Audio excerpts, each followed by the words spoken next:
வணக்கம் மக்களே. இந்த புரட்டாசி மாத சனிக்கிழமையில் மட்டும் ஏன் பெருமாளோட ஆராதனைக்கு இவ்வளோ முக்கியத்துவம் கொடுக்குறாங்கன்னு உங்களுக்கு தெரியுமா? அது ஏன்னு தெரிஞ்சுக்கிறதுக்கு முன்னாடி என்னோடய சேனலை சப்ஸ்கிரைப் பண்ணி வச்சுக்கோங்க. அது ஏன் அப்படின்னு பார்த்தீங்கன்னா, புரட்டாசி மாதம் முழுக்கவே விஷ்ணுவோட மாதம் அப்படின்னு சொல்லப்படுது. இந்த மாத சனிக்கிழமையில் நம்ம பெருமாளை தொழுது விரதம் இருந்தோம் அப்படின்னு சொன்னால், வாழ்க்கையில் வர்ற துன்பங்கள், கடன் பிரச்சனைகள் இது எல்லாமே நீங்கும் அப்படிங்கிறது நம்பிக்கை.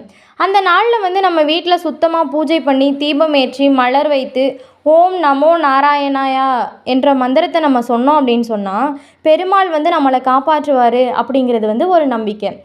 இந்த சனிக்கிழமையில் வைக்கப்படுற பிரசாதம் சர்க்கரை பொங்கல், வெண்ணெய், பருப்பு வடை பெருமாளுக்கு ரொம்பவும் பிடிச்சது. இந்த நாளில் நம்ம விரதம் இருந்து நம்ம சாயங்காலம் அந்த சாப்பிட்ற சாப்பாடை இன்னுமே நிறைய பேர் இந்த விரதத்தை கடைப்பிடிக்கிறாங்க.